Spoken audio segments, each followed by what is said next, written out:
Hi everyone, let's try to solve another problem on isometrical projections. We have the question like this.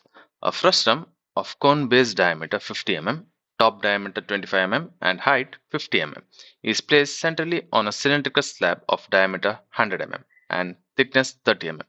Draw the isometric projection of the combination. Here we have two things. One is a cylindrical slab of 100 mm diameter and a thickness of 30 mm. Another one is a frustum of a cone which has the base diameter as 50 and the top diameter as 25 mm, which is at a height of 50 mm. So first we have to draw the cylindrical slab of 100 mm diameter. Then we have to draw the frustum of the cone. So let's use the software to draw this. So we'll take the line, the normal line, we'll take it as normal line. So to draw the square cylindrical slab of 100 mm, first we have to draw a 100 mm square. So 100 and angle as 30, length is 100 again, angle as 150, enter 100, then minus 150, again 100 and angle as minus 30, or else you can join it out here directly. So once we have it, divide the square as we usually divide it from the end to end, from this particular corner to the center of the line, and from here to the center of the opposite side, and from similarly onto this side to the center of this line, and from this point to the center of the other line. So once we have this, we'll draw the arc. Either you can take tangent or arc by 3 points. Arc by 3 points is quite easy, so we'll take that particular. So now change the line to visible and connect the ends and draw the arc from this point to this particular point. Join it out here, and from this particular point to this particular point and join it out here.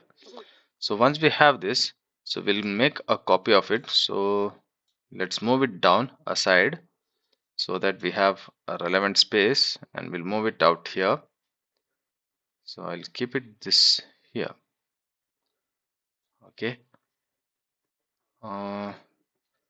Now we have to make the cone, the frustum of the cone, so which has a base diameter of 50 mm. So now we have drawn it for almost 100 mm. So we'll scale it down to 50 so that we will have some space, that is 50 by 100. So I'll keep a copy out here. So you can see this particular dimension is of 50.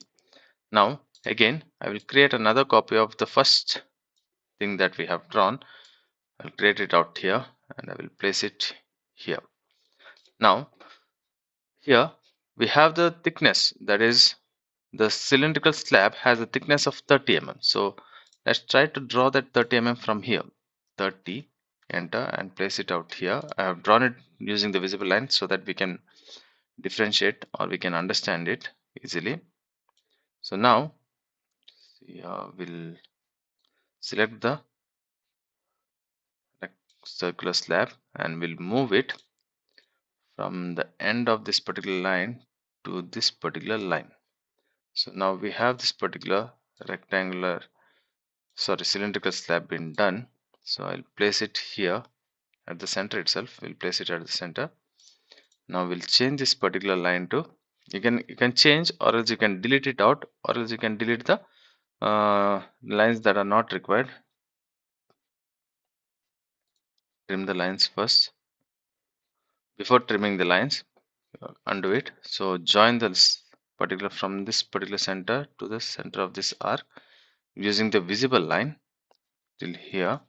Then trim the lines so that there won't be any mistakes. So trim this, then use the select tool and then click on delete so that it's easy to delete. So if you want, you can keep this particular lines, construction lines, or else you can delete it. So deleting would look better, I feel. So I'll delete this particular lines. And here, so we need this particular line to place the center. So I'm going to trim the other lines except the center point.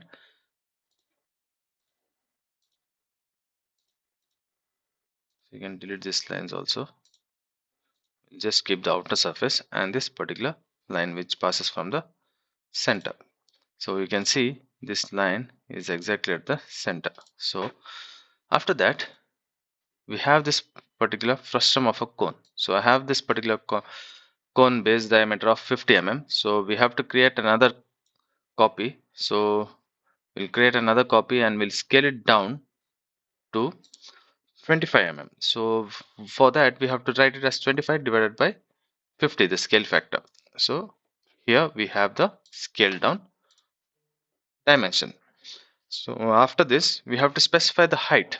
To specify the height, what I'm going to do is I will trim this particular line and then I'll change the line to center and I'll give the dimension of this particular center axis as 50 mm. Place it out here. Now we'll zoom this and we'll specify the center point correctly so that we don't make any mistakes. We'll delete these lines and after that we'll select it out and then click on move and click at the tip of this line and just click fit and place on top of the axis that we have drawn. We'll delete the dimension. You can see that here it is 25 and here it is 50. So this is the thing that we needed, and here we have a axis height of 50 mm. Now we'll delete this particular dimension. It was for our reference. We'll delete it out and we'll join the lines. We'll zoom it and then join. Take the line as visible. It should be visible, not visible reference. So from here bottom, so that click from the bottom, so that don't click it from the center, click from the bottom so that it will take tangentially. You can see how it takes tangential. So click it from there and click it out here. So you can see you will get a tangent symbol. Click there. Similarly here from the bottom and click it on the surface, and when you get the tangent symbol, click there. And here we have to complete the top surface. So from here till this arc you have to make another arc. So this actually does the problem. Now let's trim the other lines. These lines are not necessary, so that we can place it exactly on to the cylindrical slab. We'll trim this construction lines, just the outer surface will keep it. If you want, we can keep the upper surface. This particular line has also to be trimmed. Now select this particular cone frustum and move it on top of the cylindrical slab. So when you use the move command, you can directly go and fit it so it doesn't go anywhere. Fix on top of this.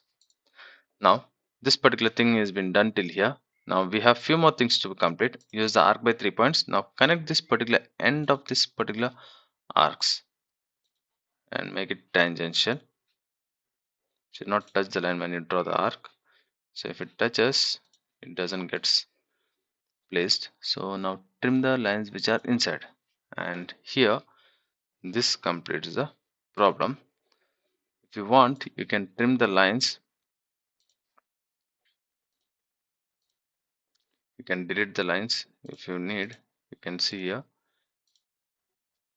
if you delete, this is how it looks. Or else if you want, you can keep it. So we'll move it upside. After this we have to select it and scale it down to 0.8164 and place it wherever you need, and this actually completes the problem.